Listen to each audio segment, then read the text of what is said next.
जय श्री कृष्णा। राधे राधे फ्रेंड्स। माघ पूर्णिमा की बहुत बहुत शुभकामनाएं आप सभी को। कैसे हैं आप सब। आज मैं आप सबको पूर्णिमा की कथा सुनाने वाली हूँ, श्री सत्यनारायण व्रत कथा, जिसे सुनने से सभी मनोकामना पूर्ण होती है और घर में सुख समृद्धि आती है। तो कथा पूरा सुनिएगा फ्रेंड्स। तो पहला अध्याय है और कथा इस प्रकार से है। तो हाथ में पुष्प लेकर हम कथा पढ़ेंगे। एक समय नैमिषारण्य तीर्थ में शौनकादि 88,000 ऋषियों ने भी श्री सूत जी से पूछा, हे प्रभु, इस कलयुग में वेद विद्या रहित मनुष्य को प्रभु भक्ति किस प्रकार मिलेगी तथा उनका उद्धार कैसे होगा। इसलिए हे मुनि श्रेष्ठ, कोई ऐसा तप कहिए जिससे थोड़े समय में पुण्य प्राप्त होवे तथा मनवांछित फल मिले।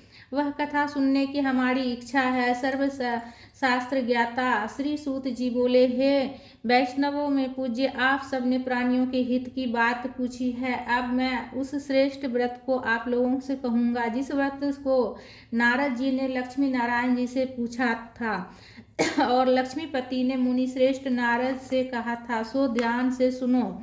एक समय योगी राज नारद जी दूसरों के हित की इच्छा से अनेक लोकों में घूमते हुए मृत्यु लोक में आ पहुँचे। अनेक योनियों में जन्मे हुए प्राय सभी के करने से निश्चय ही प्राणियों के दुखों का नाश हो जाता है। गलत बोल दिए हम। जय श्री कृष्णा। राधे राधे फ्रेंड्स। कैसे हैं आप सब। माघ पूर्णिमा की बहुत बहुत शुभकामनाएं आप सभी को। आज मैं आपको पूर्णिमा व्रत कथा सुनाने वाली हूँ, जिसे सुनने मात्र से घर में सुख समृद्धि आती है और सभी मनोकामना पूर्ण हो जाती है। तो कथा पूरा सुनिएगा फ्रेंड्स। कथा इस प्रकार से है और पहला अध्याय है। एक समय नैमिषारण्य तीर्थ में शौनकादि 88,000 ऋषियों ने भी श्री सूत जी से पूछा, हे प्रभु, इस कलयुग में वेद विद्या रहित मनुष्यों का प्रभु भक्ति किस प्रकार मिलेगी तथा उनका उद्धार कैसे होगा। इसलिए हे मुनि श्रेष्ठ, कोई ऐसा तप कहिए जिससे थोड़े समय में पुण्य प्राप्त होवे तथा मनवांछित फल मिले। वह कथा सुनने की हमारी इच्छा है। सर्व शास्त्र ज्ञाता श्री सूत जी बोले, हे वैष्णवों में पूज्य, आप सबने प्राणियों के हित की बात पूछी है। अब मैं उस श्रेष्ठ व्रत को आप लोगों से कहूँगा जिस व्रत को नारद जी ने लक्ष्मी नारायण से पूछा था और लक्ष्मीपति ने मुनि श्रेष्ठ नारद से कहा था, सो ध्यान से सुनो। एक समय योगी राज नारद जी दूसरों के हित की इच्छा से अनेक लोकों में घूमते हुए मृत्यु लोक में आ पहुँचे। यहाँ अनेक योनियों में जन्मे हुए प्राय सभी मनुष्यों को अपने कर्मों द्वारा अनेकों दुखों से पीड़ित देखकर सोचा, किस यत्न के कारण से निश्चय ही प्राणियों के दुखों का नाश हो सके। ऐसा मन में सोचकर विष्णु लोक में को गए। वहाँ श्वेत वर्ण और 4 भुजाओं वाले देवों के इस नारायण को देखकर, जिनके हाथों में शंख चक्र गदा और पद थे तथा वर्णमाला पहने हुए थे, स्तुति करने लगे, हे भगवान, आप अत्यंत शक्ति से संपन्न है। मन तथा वाणी भी आपको नहीं पा सकती अतः आपका आदि मध्य अंत नहीं है। निर्गुण स्वरूप सृष्टि के आदि भूत वो भक्तों के दुखों को नष्ट करने वाले हो, आपको मेरा नमस्कार। नारद जी से इस प्रकार की स्तुति सुनकर विष्णु भगवान बोले, हे मुनि श्रेष्ठ, आपके मन में क्या है। आपका किस काम के लिए आगमन हुआ, निसंकोच कहो। तब नारद मुनि बोले, मृत्यु लोक में सब मनुष्य जो अनेक योनियों में पैदा हुए हैं, अपने अपने कर्मों के द्वारा अनेक प्रकार के दुखों से दुखी हो रहे हैं। हे नाथ, मुझ पर दया रखते हुए जो बतलाइए कि उन मनुष्यों के सब दुख थोड़े ही प्रयत्न से कैसे दूर हो सकते हैं। हे नारद, मनुष्यों की भलाई के लिए तुमने बहुत अच्छी बात पूछी है। जिस काम के करने से मनुष्य मोह से छूट जाता है, वह मैं कहता हूँ सुनो। बहुत पुण्य देने वाला स्वर्ग और तथा मृत्यु लोक दोनों से दुर्लभ एक उत्तम व्रत है। आज मैं प्रेमवश होकर तुमसे कहता हूँ, सत्यनारायण का यह व्रत अच्छी तरह विधि पूर्वक करने से मनुष्य आयु प्रयत्न तथा सुख भोग कर मरने पर मोक्ष को प्राप्त करता है। श्री भगवान के वचन सुनकर नारद मुनि बोले, कि उस व्रत का फल क्या है, क्या विधान है और किसने यह व्रत किया और किस दिन यह व्रत करना चाहिए, विस्तार से कहिए। भगवान बोले, दुख शोक आदि को दूर करने वाला, धन धान्य को बढ़ाने वाला, सौभाग्य तथा संतान को देने वाला यह व्रत सब स्थानों पर विजयी करने वाला है। भक्ति और श्रद्धा के साथ किसी भी दिन मनुष्य श्री सत्यनारायण की शाम के समय ब्राह्मणों और बंधुओं के साथ धर्मपरायण होकर पूजा करे।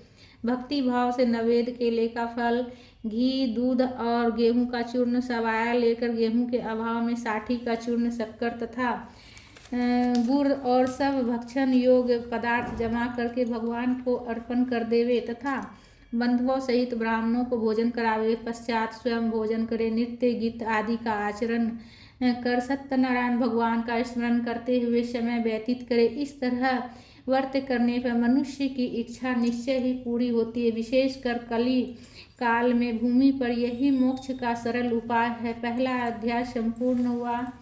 बोले विष्णु भगवान की जय, माता लक्ष्मी की जय।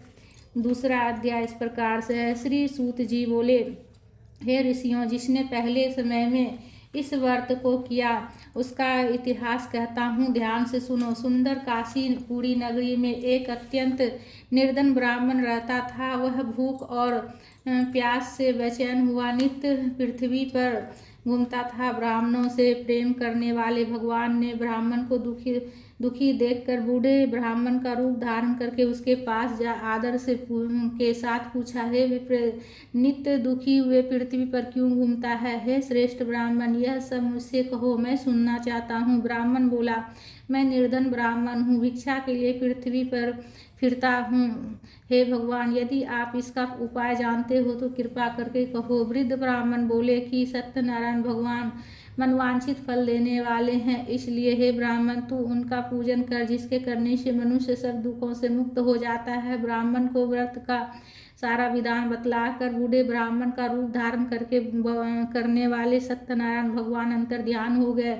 जिस व्रत को वृद्ध ब्राह्मण ने बतलाया मैं उसको करूँगा, यह निश्चय करने पर उसे रात में नींद भी नहीं आई। वह सवेरे उठ सत्यनारायण के व्रत का निश्चय कर भिक्षा के लिए चला। उस दिन उसको भिक्षा में बहुत धन मिला, जिससे बंधु बांधवों के साथ उसने सत्यनारायण भगवान की व्रत किया। इसके करने से वह ब्राह्मण सब दुखों से छूटकर अनेक प्रकार की संपत्तियों से युक्त हुआ। उस समय वह ब्राह्मण हर मास व्रत करने लगा।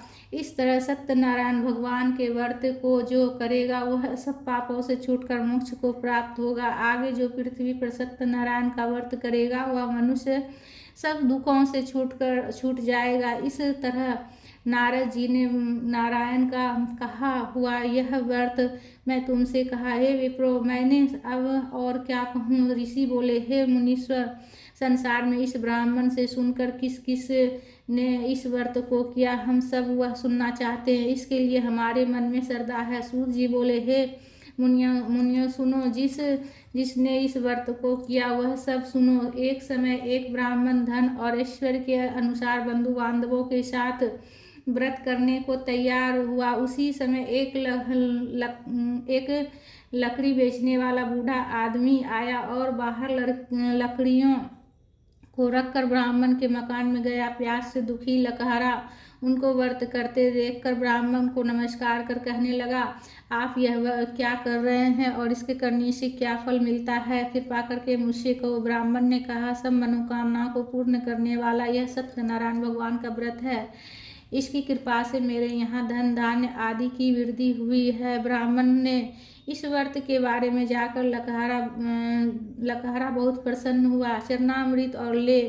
चरणामृत ले और प्रसाद खाने के बाद अपने घर को आया। लकहरे ने अपने मन में इस प्रकार का संकल्प किया कि आज ग्राम में लकड़ी बेचने से जो धन मिलेगा उसी से श्री सत्यनारायण भगवान देव का उत्तम व्रत करूँगा।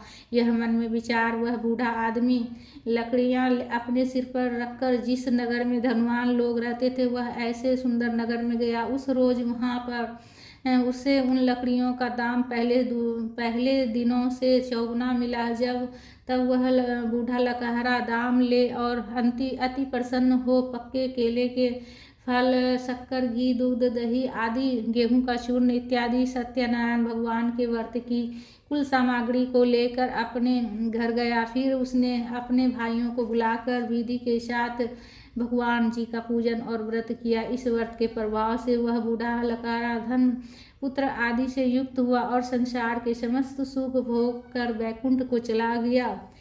दूसरा अध्याय संपूर्ण हुआ। बोले विष्णु भगवान की जय, माता लक्ष्मी की जय। तीसरा अध्याय। श्री सूत जी बोले, हे श्रेष्ठ मुनिया, अब आगे की कथा कहता हूँ, सुनो। पहले समय में उल्कामुख नाम का एक बुद्धिमान राजा था। वह सत्यवक्ता और जितेंद्र था। प्रतिदिन देव स्थानों पर जाता तथा गरीबों को धन देकर उनके कष्ट दूर करता था। उनकी पत्नी कमल के समान मुख वाली और सती साध्वी श्री भद्रशिला नदी के तट पर उन दोनों ने श्री सत्यनारायण का व्रत किया। उस समय में वहाँ एक साधु वैश्य आया। उसके पास व्यापार के लिए बहुत सा धन था। वह नाव को किनारे पर ठहरा कर राजा के पास आ गया और राजा को व्रत करते हुए देखकर विनय के साथ पूछने लगा, हे राजन, भक्ति युक्त चित्त से यह आप क्या कर रहे हैं? मेरी सुनने की इच्छा है, सो आप यह मुझसे बतलाइए। राजा बोला, हे साधु, अपने बांधवों के साथ पुत्रादि की प्राप्ति के लिए महाशक्तिवान सत्यनारायण भगवान का व्रत वो पूजन किया जा रहा है। राजा के वचन सुनकर साधु आदर से बोले, हे राजन, मुझसे इसका सब विधान कहो, मैं भी आपके कथनानुसार इस व्रत को करूँगा। मेरे भी कोई संतान नहीं है और इससे निश्चय होगी। राजा से सब विधान सुनकर व्यापार से निर्वित हो वह आनंद के साथ घर गया। साधु ने अपनी स्त्री से संतान देने वाले उस व्रत का समाचार सुनाया और कहा कि जब मेरे संतान होवेंगे तब इस व्रत को करूँगा। साधु ने ऐसे वचन अपनी स्त्री लीलावती से कहा। एक दिन उसकी स्त्री लीलावती पति के साथ आनंदित हो सांसारिक धर्म में प्रवृत्त होकर सत्यनारायण भगवान की कृपा से गर्भवती हो गई तथा 10वें महीने में उसके एक सुंदर कन्या का जन्म हुआ। दिनों दिन वह इस तरह बढ़ने लगी जैसे शुक्ल पक्ष की चंद्रमा बढ़ता है। कन्या का नाम कलावती रखा गया। तब लीलावती ने मीठे शब्दों में अपने पति से कहा, जो आपने संकल्प किया था वह भगवान का व्रत करूँगा, अब आप उसे करिए। साधु बोले, हे प्रिय, इसके विवाह पर करूँगा। इस प्रकार अपनी पत्नी को आश्वासन दे वह नगर को गया। कलावती प्रीतगृह में वृद्धि को प्राप्त हो गई। साधु ने जब नगर में सखियों के साथ अपनी पुत्री को देखा तो तुरंत दूत बुलाकर कहा कि पुत्री के वास्ते कोई सुयोग वर देख कर लाओ। साधु की आज्ञा पाकर दूत कंचन नगर पहुंचा और वहां पर बड़ी खोज और देखभाल कर लड़की के लिए सुयोग्य वाणिक पुत्र को लेकर आया। उस सुयोग्य लड़के को देखकर साधु ने अपने बंधु बांधवों सहित प्रसन्न चित्त हो पुत्री का विवाह उसके साथ कर दिया। किंतु दुर्भाग्य से विवाह के समय भी उस व्रत को करना भूल गया।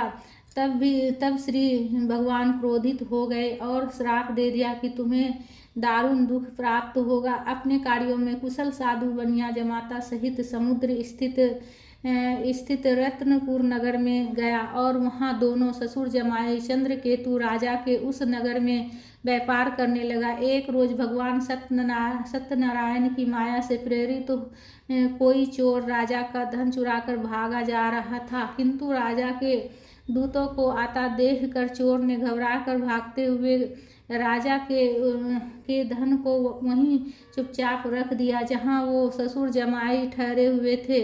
जब दूतों ने उस साधु वैश्य के पास राजा के धन को रखा देखा तो वे दोनों को बांध कर ले गया। प्रसन्नता से दौड़ते हुए राजा के समीप जाकर बोला, यह दो चोर हम पकड़ कर लाए हैं, देखकर आज्ञा दे। तब राजा की आज्ञा से उनको कठोर कारावास में डाल दिया गया। उनका सब धन छीन लिया गया। सत्यनारायण भगवान के श्राप द्वारा उनकी पत्नी भी घर पर बहुत दुखी हुई और घर पर जो धन रखा था चोर चुरा कर ले गया। शारीरिक और मानसिक पीड़ा तथा भूख प्यास से अति दुखित हो अन्न की चिंता में कलावती एक ब्राह्मण के घर गई। वहां उसने सत्यनारायण भगवान की व्रत होते देखा। फिर कथा सुनी तथा प्रसाद ग्रहण कर रात को घर आई। माता ने कलावती से कहा, पुत्री अब तक कहाँ थी?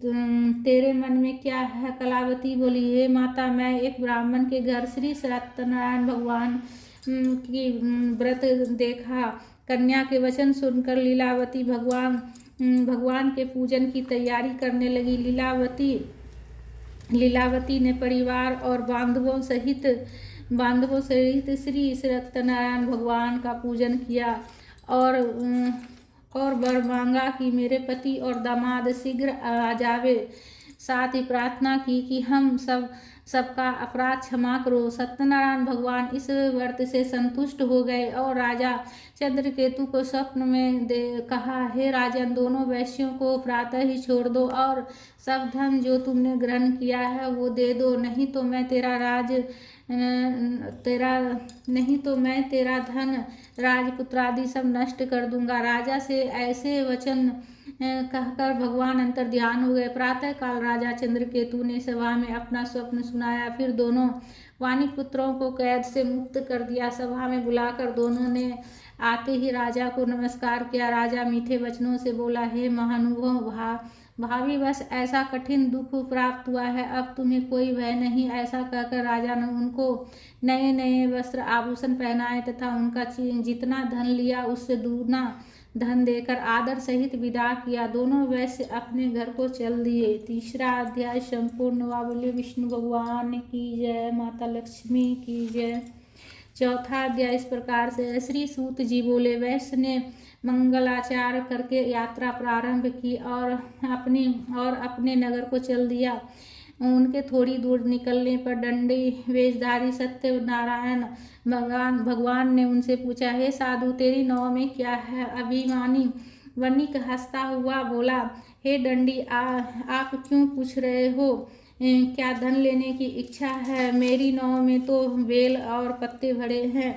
वैश्य का कठोर वचन सुनकर भगवान ने कहा, तुम्हारा कहा वचन सत्य हो। दंडी ऐसा कहकर वहां से दूर चले गए और कुछ दूर जाकर समुद्र के किनारे बैठ गए। दंडी के जाने पर वैश्य ने नित्य क्रिया करने के बाद नाव को ऊंची उठी देखकर अचंभा किया और नाव में बेल पत्ते आदि देखकर मूर्छित हो जमीन पर गिर गया। फिर मूर्छा खुलने पर अत्यंत शोक प्रकट करने लगा।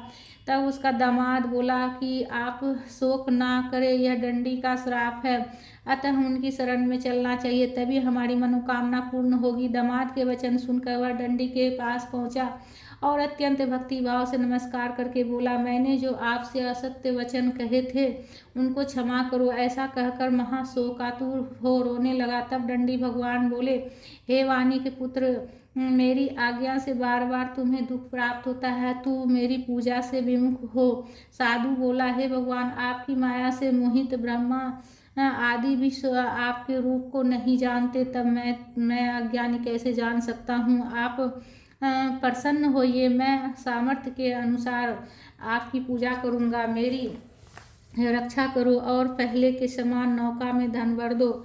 उसके भक्ति युक्त वचन सुनकर भगवान प्रसन्न हुए और उसकी इच्छा अनुसार वर देकर अंतर्ध्यान हो गए। तब उन्होंने नाव पर आकर देखा कि नाव धन से परिपूर्ण है। फिर वह भगवान सत्यनारायण भगवान पूजन कर साथियों सहित अपने नगर को चल दिया। अब अपने नगर के निकट पहुंचा, तब दूत को घर भेजा। दूत ने साधु के घर जाकर उसकी स्त्री को नमस्कार कर कहा कि साधु अपने दामाद सहित इस नगर के समीप आ गए हैं। ऐसा वचन सुनकर साधु की स्त्री ने बड़े हर्ष के साथ सत्यदेव का पूजन कर पुत्री से कहा, मैं अपने पति के दर्शन को जाती हूँ, तू कार्य पूर्ण कर शीघ्र आना।